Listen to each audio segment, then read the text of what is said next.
ലോകത്തിലെല്ലാ മനുഷ്യരും ഫ്രീ ആയിരിക്കണം എന്ന് തന്നെയാണ് ആഗ്രഹിക്കുന്നത്. ഇനി ഫ്രീ ആവൂ എന്ന് പറഞ്ഞാൽ അങ്ങനെ ഫ്രീ ആവാൻ നമുക്ക് പറ്റുന്നില്ല. ആഗ്രഹമില്ലാഞ്ഞിട്ടല്ല, പരിശ്രമിക്കാഞ്ഞിട്ടുമല്ല. എത്ര പരിശ്രമിച്ചാലും, എത്ര ആഗ്രഹിച്ചാലും, എത്ര അറിഞ്ഞാലും ഫ്രീ ആയി കിട്ടാൻ ഏറ്റവും പ്രയാസമുള്ള തരത്തിൽ അത്രമാത്രം സങ്കീർണമായ ഒരു ജീവിയാണ് മനുഷ്യൻ. ഞാൻ എപ്പോഴും പറയാറുണ്ട്, ഏറ്റവും സ്നേഹമുള്ളവരെ പോലും സ്നേഹിക്കാൻ കഷ്ടപ്പെടുന്ന ജീവി, ശത്രുവിനെയല്ല. നമുക്ക് ഏറ്റവും സ്നേഹമുള്ള ഒരാളോട് പോലും എപ്പോഴും സ്നേഹത്തിലായിരിക്കാൻ നമുക്ക് കഴിയുന്നില്ല, പിടിവിട്ടു പോകുന്നു.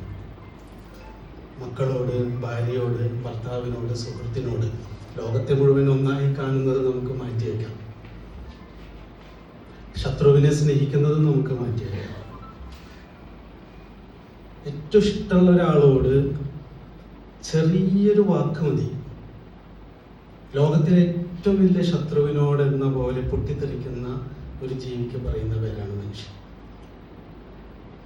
ബുദ്ധനെ പഠിച്ചതുകൊണ്ടോ നാരായണ ഗുരുവിനെ പഠിച്ചതുകൊണ്ടോ നമ്മൾ ശ്ലോകങ്ങൾ ഉദ്ധരിച്ചതുകൊണ്ടോ അതൊക്കെ നൂറ്റാണ്ടുകളായിട്ട് നമ്മൾ ചെയ്യുന്നുണ്ട്. കാരണം നമ്മൾ ഏറ്റവും കൂടുതൽ നൂറ്റാണ്ടുകളായി പ്രത്യേകിച്ച് സ്പിരിച്വാലിറ്റി അഡ്രസ്സ് ചെയ്തിരുന്നത് ആത്മാവിനെയും ബ്രഹ്മത്തെയും ദൈവത്തെയും ഒക്കെയാണ്. ഒരു കാര്യവുമില്ല എന്ന്, അതുകൊണ്ട് മാത്രം ഒരു കാര്യവുമില്ല എന്ന് ആവർത്തിച്ച് പറഞ്ഞ 3 ഗുരുക്കന്മാരാണ് നാരായണ ഗുരുവും നടരാജ ഗുരുവും ഗുരുനിത്യയും. അവനിവനെന്നറിയുന്നതൊക്കെ ഓർത്താൽ അവനിൽ ആദിമമായ ഒരു ആത്മരൂപം. അപ്പൊ നമ്മൾ ഇന്നിവിടെ പീറ്റർ ഓപ്പൺഹൈമർ സംസാരിച്ചപ്പോൾ ചൊല്ലിയ ശ്ലോകങ്ങളൊക്കെ നമ്മൾ കേട്ടതാണ്.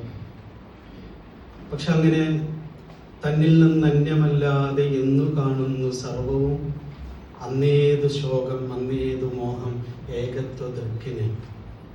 നല്ല ഇമ്പുണ്ട് കേൾക്കാൻ.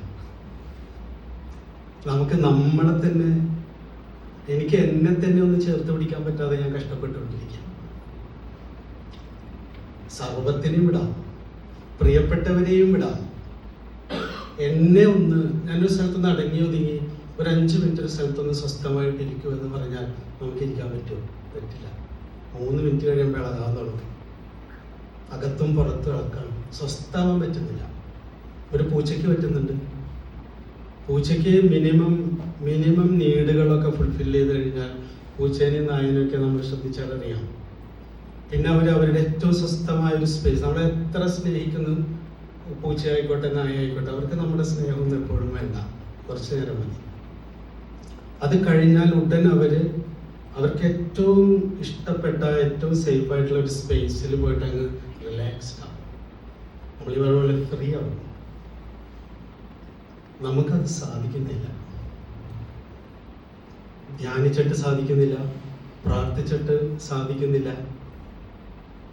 ലോകത്തിൽ ഏറ്റവും കൂടുതൽ മനുഷ്യർ പ്രാർത്ഥിക്കുന്നവരാണ്, ധ്യാനിക്കുന്നവരാണ്, ദൈവവിശ്വാസികളാണ്. ഇവിടെയാണ് മനുഷ്യനെ അഡ്രസ് ചെയ്യുക എന്ന് പറയുന്നത്. മനുഷ്യന്റെ മനസ്സിനെ, അവന്റെ റിയലായിട്ടുള്ള ഇഷ്യൂവിനെ അഡ്രസ് ചെയ്യുക എന്ന് പറയുന്നത്. എവിടെയാണ് സ്വസ്ഥതയുടെ ഇരിപ്പിടം? അറിവിലാണോ, ധ്യാനത്തിലാണോ, പ്രാർത്ഥനയിലാണോ? എന്താണ് എനിക്ക് സ്വസ്ഥമായിട്ടിരിക്കാൻ